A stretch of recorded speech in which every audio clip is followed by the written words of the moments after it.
Buenas tardes. Assalamu alaikum rahmatullah barakatuh para todos. Buenas tardes. Que la paz de Allah sea con todos los seguidores del canal. Sea que su fe sea el Islam, sea que no, el canal es un canal que hace cultura islámica y hace cultura general. Vamos a continuar en esta ocasión con el tema de los Juegos Olímpicos. Como os habíamos comentado, el deseo nuestro es seguir hablando de los Juegos Olímpicos y lo vamos a hacer hasta que los Juegos Olímpicos terminen. ¿Para qué? Para crear un conocimiento en aquellos que no han conocido de la, valga la redundancia, de la cultura olímpica, que como os he comentado antes es una ciencia. Es una ciencia de carácter universitario de cuarto nivel que se da en academias y en universidades en el exterior, siendo la academia más importante aquella que está auspiciada, patrocinada y es parte de la estructura olímpica del Comité Olímpico Internacional en Olimpia, Grecia. En la ciudad de Olimpia, en Grecia, está la Academia Olímpica Internacional, en donde quienes hablan han tenido la oportunidad de cursar conocimientos olímpicos. De tal forma que vamos hoy a seguir, a continuar en el mundillo especial de los Juegos Olímpicos, y vamos a hacer la lectura de un libro que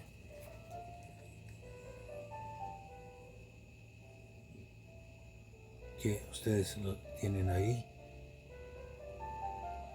Este libro está escrito por uno de los maestros de los conocimientos olímpicos, del profesor Conrado Durantes, internacionalmente conocido y reconocido, con quien hemos tenido la oportunidad de estar y de recibir sus conocimientos directamente.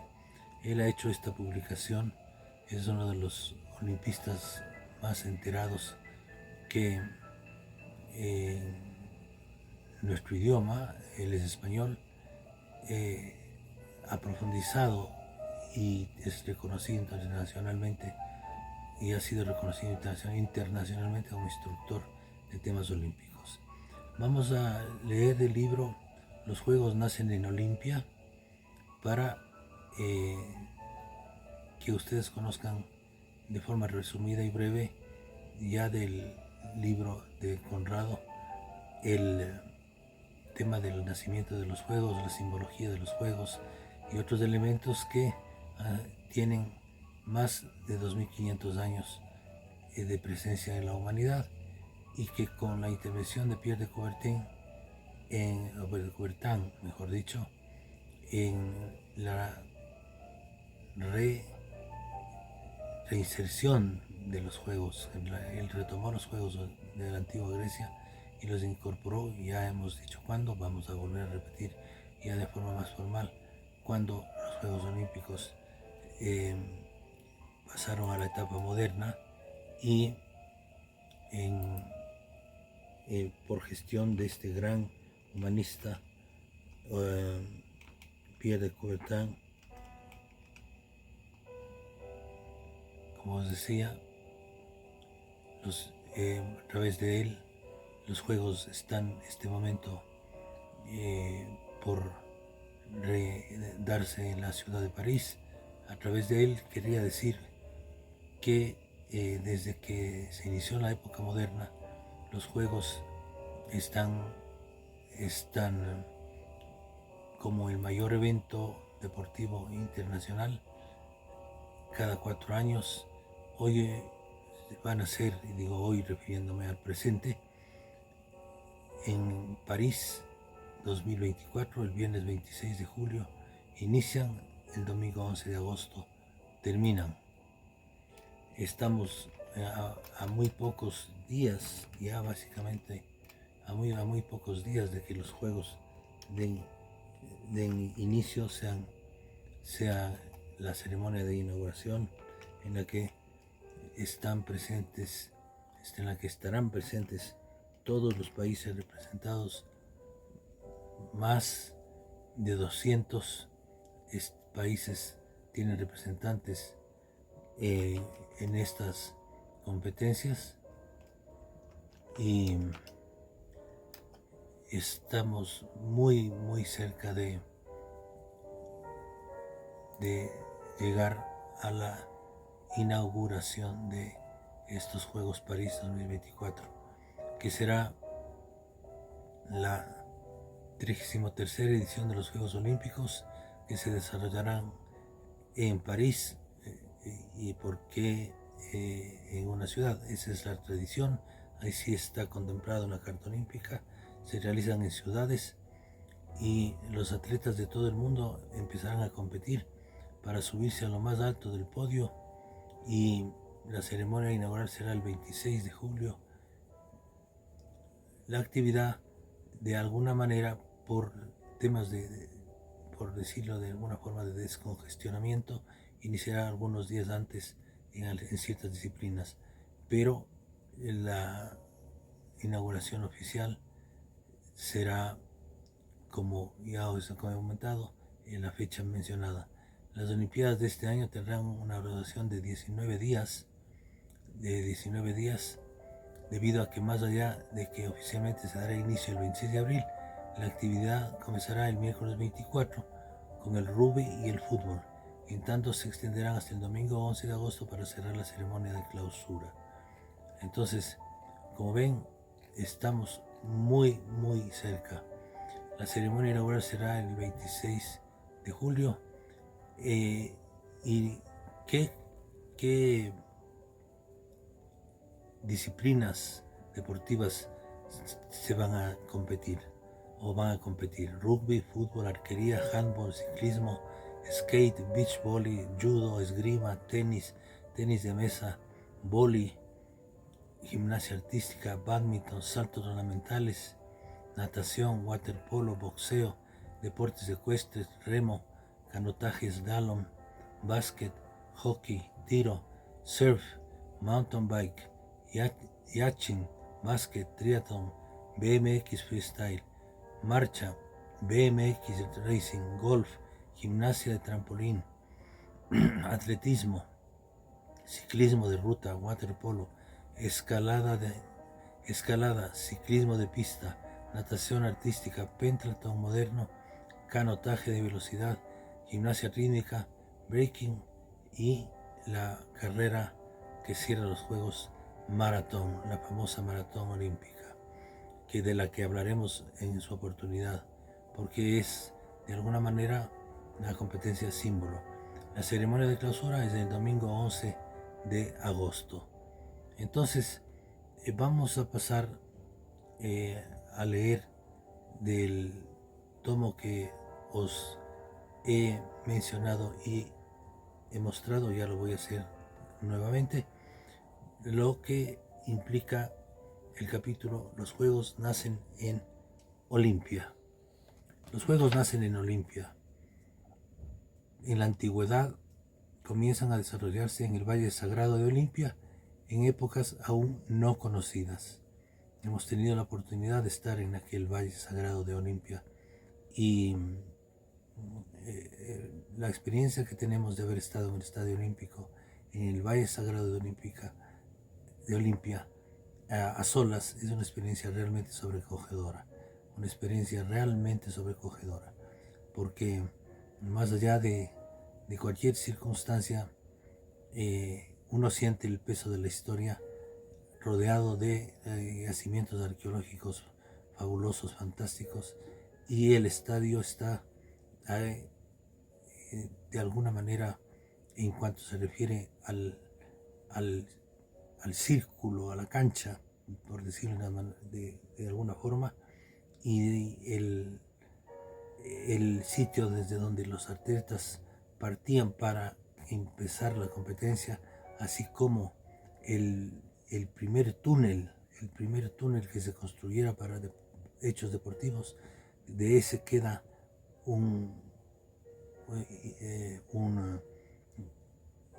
una reliquia arqueológica, se puede decir, un monumento arqueológico. Ese túnel no ha terminado de derrumbarse felizmente y queda esa parte de la cúpula del túnel intacta. Hay fotos de eso, ustedes lo pueden ver. Bueno, decía que los Juegos Olímpicos en la antigüedad comienzan a desarrollarse en el Valle Sagrado de Olimpia en épocas aún no conocidas. Tienen por objeto rendir culto con su celebración al dios Zeus, al gran dios nacional. Padre de dioses y hombres, al principio la única prueba en ellos disputada era una sencilla competición de carrera. En el año 776 a.C. se tiene conocimiento de los primeros Juegos históricos, siendo el primer campeón olímpico oficial el corredor Corebos, que se proclamó vencedor en la prueba de la carrera de estadio, 192.27 metros, única en ese entonces programada. A partir de ese momento, entre otros acontecimientos, surge un nuevo calendario cronológico en Grecia que empieza a medir el tiempo por olimpiadas, es decir, periodos de tiempo de 4 años que se inician y acaban con la celebración de los Juegos Olímpicos sucesivos. El santuario de Olimpia se llena de lujosos templos y edificaciones con los que se rinde culto a los dioses, destacando de entre todos ellos el gran templo dedicado a Zeus, en cuyo interior se veneraba la gigantesca estatua del dios, creada por el escultor ateniense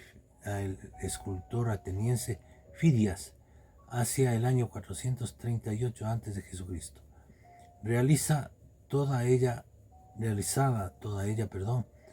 en oro y marfil, con una altura de más de 14 metros, pese a que el dios que se representaba estaba sentado, constituyendo dicha estatua una de las 7 maravillas del mundo antiguo. Para que los Juegos Olímpicos se pudieran celebrar en paz, con antelación a la fecha de su desarrollo, se proclamaba la tregua sagrada o equecheira.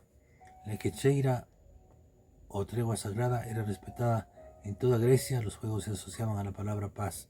La llama olímpica es un símbolo de nuestros días, tomado de la antigüedad, pero es ese símbolo el que significa la llama olímpica que viaja por los países anunciando la realización de los juegos, significa un llamado a la paz. Pacto Internacional La Equecheira, suscrito en el año 884 a.C. por los reyes Licurgo de Esparta, Cleóstenes de Pisa e Ifito de Élida, por el cual toda la actividad bélica era suspendida y el territorio sagrado de Olimpia declarado inviolable. Como así, las personas viajeros o peregrinos podrían en estas circunstancias transitar por él libremente. El programa de los Juegos se componía de carreras, saltos, lanzamientos, luchas y competiciones olímpicas. Las mujeres estaban terminantemente excluidas de los Juegos, bajo pena de muerte, así como con la presencia en las competiciones. El premio de los vencedores era una simple y simbólica corona de olivo salvaje, cuyos brotes solemnemente cortados de olivo calistefanos, el de las bellas coronas, por un joven por cuyos padres vivieran y utilizaban para el corte un cuchillo de oro. Repito, el premio para los vencedores era una simple y simbólica corona de olivo salvaje, cuyos brotes eran solemnemente cortados del olivo calistefanos, el de las bellas coronas, por un joven cuyos padres vivieran y que utilizaba para el corte un cuchillo de oro.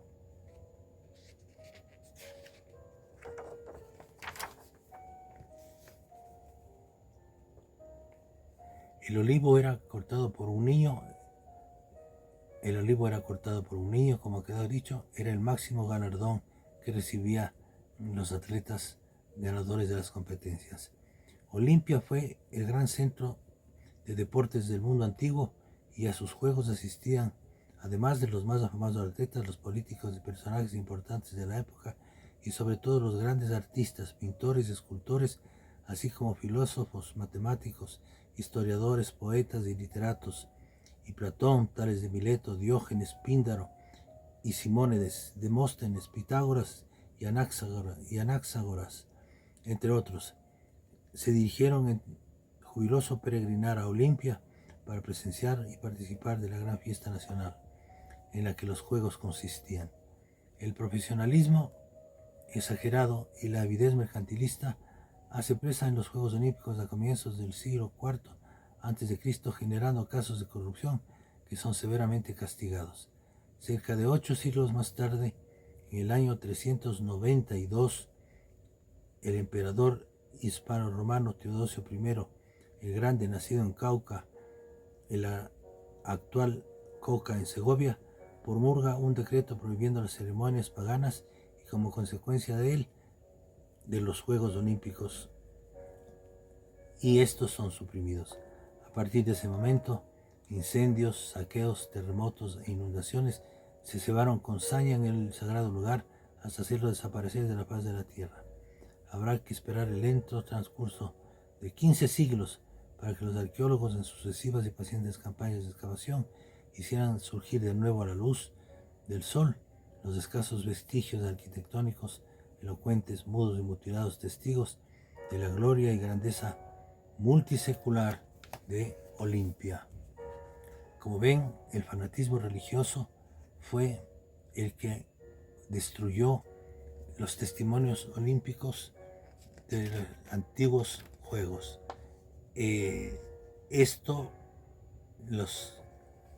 Los yacimientos arqueológicos están ahí en donde fue el estadio, donde ha sido recuperado después de muchísimas investigaciones, excavaciones y estudios. Está el campo olímpico sagrado de alguna forma visible, y es posible transitar por él con la guía de expertos guías, otra vez valga la redundancia, me perdonen, pero para ser claro, expertos en los conocimientos olímpicos que de alguna manera yo os acabo de leer de forma coloquial de la lectura del maestro, de la literatura del maestro Conrado Durantes. Entonces, el capítulo con el que iniciamos queda aquí cerrado, y les voy a enseñar algunas de las gráficas que tiene el libro, que es muy interesante. La primera es sobre la Equecheira, lo que simboliza la Equecheira. Como ven ustedes ahí, los soldados están desarmados y todos están celebrando la paz. Después de eso, después de los juegos, hubo casos evidentemente en los que se reiniciaban las contiendas entre las ciudades de estado que participaban de todo el mundo en ese momento conocido.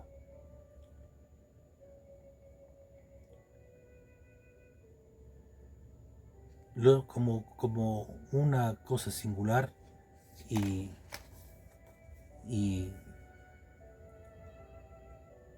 real de los juegos, se señala en el tomo que los atletas de la antigüedad practicaban las diferentes disciplinas deportivas desnudos y descalzos.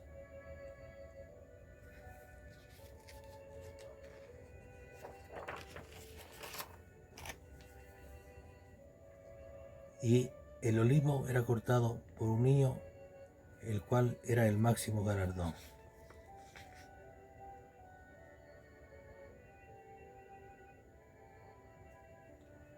Los atletas se dirigían al templo de Zeus para depositar sus coronas triunfales al pie de la estatua del dios.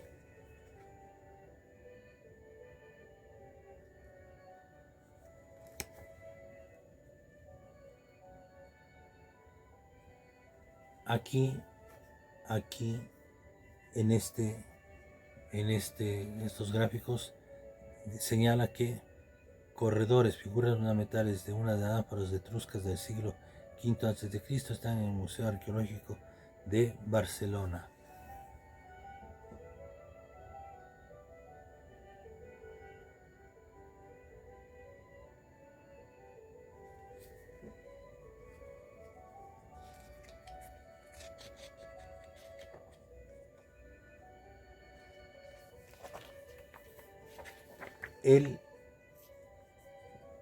Él es Pierre de Coubertin, el humanista olímpico, del cual hemos hablado en los 2 videos anteriores, y él es el padre de los Juegos Olímpicos modernos. Pierre de Coubertin en Barcelona, el ilusionado talante deportivo de esta ciudad, unido a su acendrada vocación olímpica de la que habían de llevarse los Juegos Olímpicos 75 años más tarde, harían exclamar entonces a Coubertin: creía saber que una ciudad deportiva hasta que conocí Barcelona.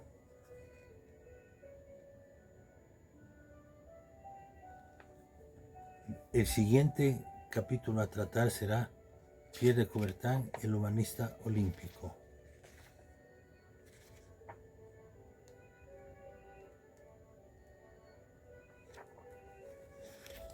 La siguiente lectura que vamos a hacer será esta: Pierre de Coubertin, el humanista olímpico.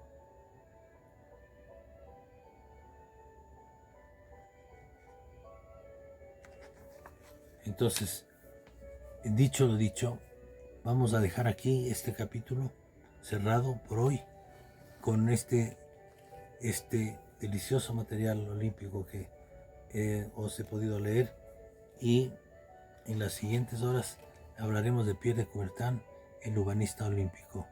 Gracias por su atención, por seguir nuestro canal, por seguir compartiendo, por seguir suscribiéndose, por regalarnos sus likes o me gusta, por sus comentarios y por ayudarnos a difundir la cultura que, como ustedes pueden comprobar, en nuestro canal no es sino una propuesta de cultura diferenciada en temas diferentes que entrelazan conocimientos para que a través de la cultura y el conocimiento se cumplan 2 principios: el principio islámico de que los musulmanes promovemos el aprendizaje, y también el principio olímpico de que el olimpismo también busca expandir conocimiento, cultura. Buen ejemplo: juego limpio, sobre todo el juego limpio, aquel juego limpio que ve cualquier tipo de trampa como algo inadmisible, cualquier tipo de trampa, la más elemental que se quisiera crear. Fueron sancionados atletas en las épocas de los Juegos Olímpicos antiguos, tal cual ahora son sancionados los atletas que intentan trampas como el doping, por ejemplo. En esa época también se hicieron trampas, ya las comentaremos porque tenemos otro material literario que vamos a compartir con ustedes sobre el olimpismo también, y cualquier tipo de trampa era sancionada, y sancionada con drasticidad. Entre otras cosas, se mantenía al tramposo de pie sobre la columna en la que estaban destinadas unas columnas que se pueden observar en Olimpia, unas columnas en las que les hacían parar a los tramposos y toda la gente les pasaba mirando y censurando a los que intentaron cometer trampas. Pero bueno, en la época moderna, en el deporte, en cualquier tipo de deporte, sea deporte amateur o sea deporte profesional, no se puede admitir las trampas como parte del juego. Es decir, por ejemplo, un gol marcado con la infracción de meter el gol con una mano y luego celebrar ese gol como una anécdota histórica que le diera determinado triunfo a determinado país y a determinado deportista por una trampa tan reprochable como esa, no puede ser festejada. De manera que los goles con la mano, los goles que son producto de fingimiento, de lesiones, la pérdida de tiempo en el juego, etcétera, que se consideran como hechos normales, son un atentado al juego limpio, ¿no? Y todavía hay cosas mucho más graves. Son atentados contra el juego limpio y son rechazados abierta y directamente por el movimiento olímpico internacional y por todo el mundo deportivo que hace el olimpismo. El racismo es ir en contra del juego limpio, porque en los Juegos Olímpicos, como hemos visto, buscaban la integración, la solidaridad, la paz, y ninguna forma de racismo o de exclusión es admitida en los Juegos Olímpicos. Entonces, el racismo, las trampas ideadas para sacar algún tipo de ventaja, sea yendo en contra de otro deportista, sea utilizando medicinas o utilizando cualquier tipo de químico para mejorar el rendimiento, sea que se cometan infracciones como, por ejemplo, goles con mano y luego se festejen, goles que hoy con la tecnología cada vez más avanzada están siendo detectadas estas trampas, pues es porque el principio del deporte y el principio de los Juegos Olímpicos es ¿cuál? El juego limpio, el fair play, ¿no? Que deviene del principio olímpico del buen ejemplo, de que el deporte, en lo que es válido, lo más importante es cómo te has batido en la competencia. ¿Cómo te has batido en la competencia? Solo habrá un primero, un segundo y un tercero. Y no importa si se llega al último, pero lo importante es que aquel que está compitiendo se haya entregado con todas sus fuerzas, con todo su esfuerzo para lograr en la participación el mejor lugar. Pero si este es el último, es el mejor lugar. ¿Por qué?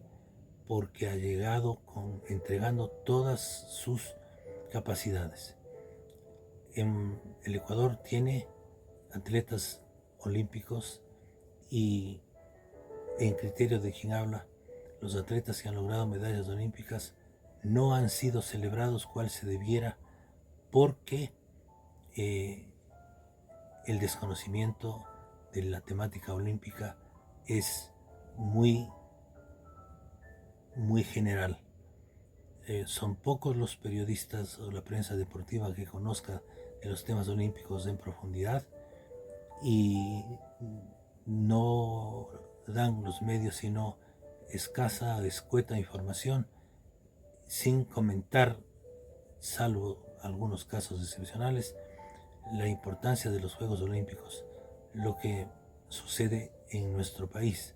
Hay otros países que, a cambio, tienen mucha información olímpica, respetan muchísimo a los atletas olímpicos, respetan muchísimo a la institución olímpica, al Comité Olímpico Local, respetan muchísimo a los saberes olímpicos que vienen de las academias olímpicas locales, que son una extensión de la Academia Olímpica Internacional, que está en Grecia, como ya os he dicho.